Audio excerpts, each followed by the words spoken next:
Hey everyone! Today I will be kind of acting as a citizen living in 1787 who strongly supports the ratification of the Constitution for this project. So, in a sense, I will be trying my best to pretend to be somebody in 1787 telling you why you should do this. And I made a little presentation to go along with it so you can follow along with me. While the American Revolution gave us independence from Great Britain, independence alone is not enough. We now need a government that can preserve the freedom and help our nation succeed. I believe that the Constitution can give us that.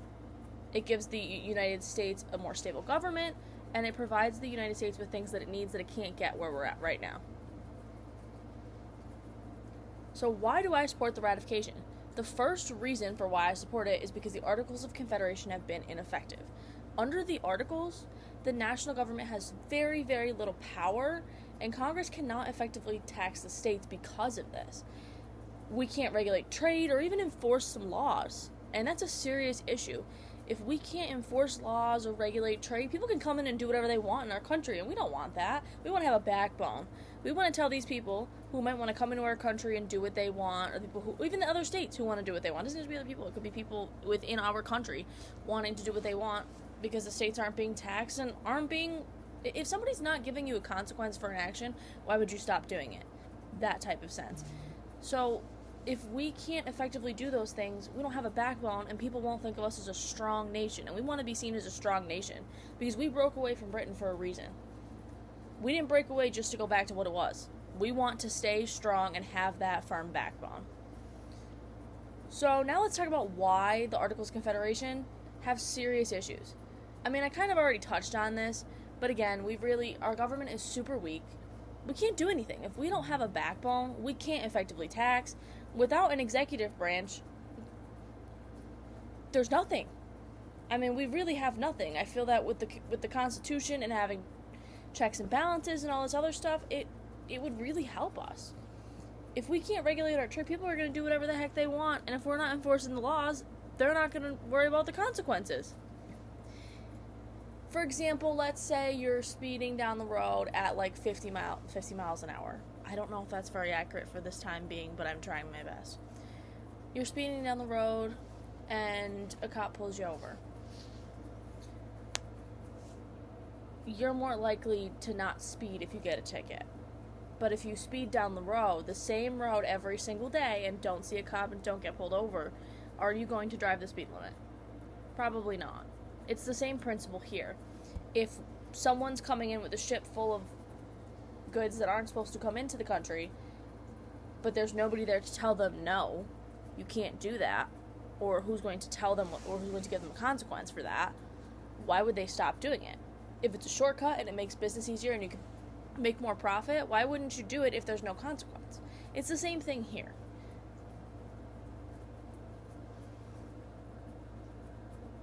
And why does it matter? I kind of went over this already. I'm jumping the gun here. But economic instability.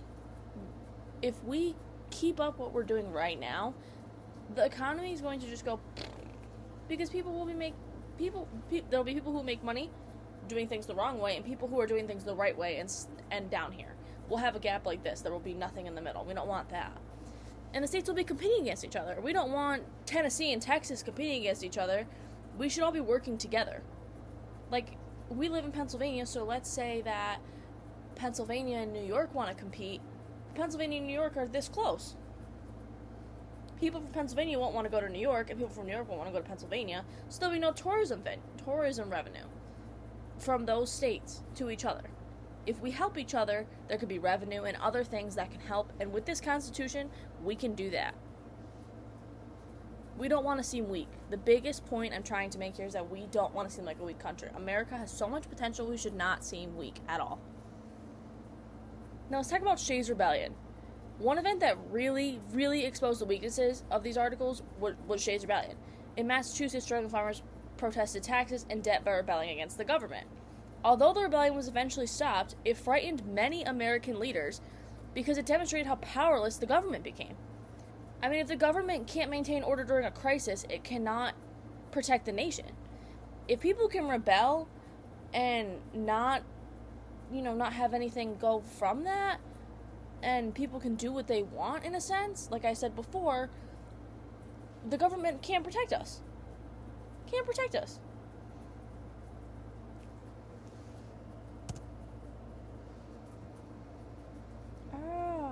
Now, what did the Constitution fix? Well, what will the Constitution fix? Sorry.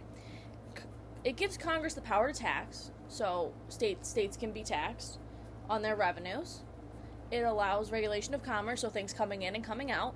Like I said, if there's no regulations on things that are coming in and coming out, you don't know what's going on in your country, and you want to be able to know because you don't want something that could harm someone to come in or come out of the country.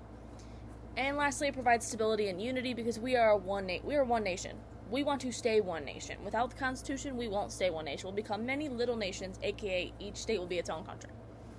I think. I think that that's what would happen with all the competition that's been going on. And how will we limit power? So we'll have something called the checks and balances. We'll have 3 branches of government: the legislative branch, the executive branch, and the judicial branch. Each branch will limit the other branch. So the executive branch will be the president, is the best way I can explain it, the president.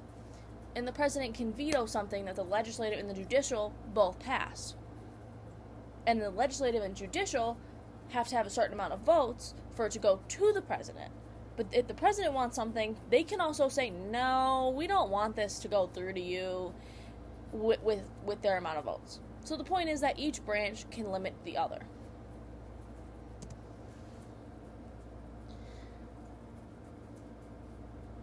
Now, what about finding the right balance of power? Power shared between national and state governments, that's something that we really want around here. Federalism is what we want. We want the power to be shared between the government and the states. We don't want the government to have this much power and the states to have this much power. We want it to be shared. We want it to be a good collaboration. Some people think that the Constitution will destroy the states' rights, but it's not true. The states will continue to control many local issues while the federal government handles matters affecting the entire nation. So your state is not responsible for these giant tasks, and it takes a load off your back. It's like taking a brick out of your backpack. If you're walking around with 10 bricks in your backpack and you could be walking around with 9, wouldn't you want to take it out? That's the same thing we've got going on here. Now let's talk about Ellis's American creation and the connection here. Joseph Ellis explains in his book that leaders such as James Madison saw Shays' rebellion as evidence that significant reform was necessary. All the leaders feared that without a stronger government, the achievements of the revolution could be lost, and we really don't want to lose them. We really don't want to lose these things. Ellis argues that many members of the revolutionary generation understood that independence alone was not enough. The nation needed a government capable of preserving what had been won through the revolution. We need we need this Constitution to show everyone else in the world that we have a backbone, because we're brand new. If we don't show right from the get-go that we have a backbone, we won't last. Now let's talk about the anti-federalist concerns. So, you guys fear the government will become too powerful, and that is super understandable, because if the government becomes too powerful, the people will have no say.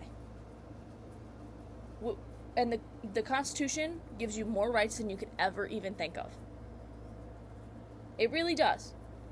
And you also understand the concern about individual rights not being protected. That makes sense too.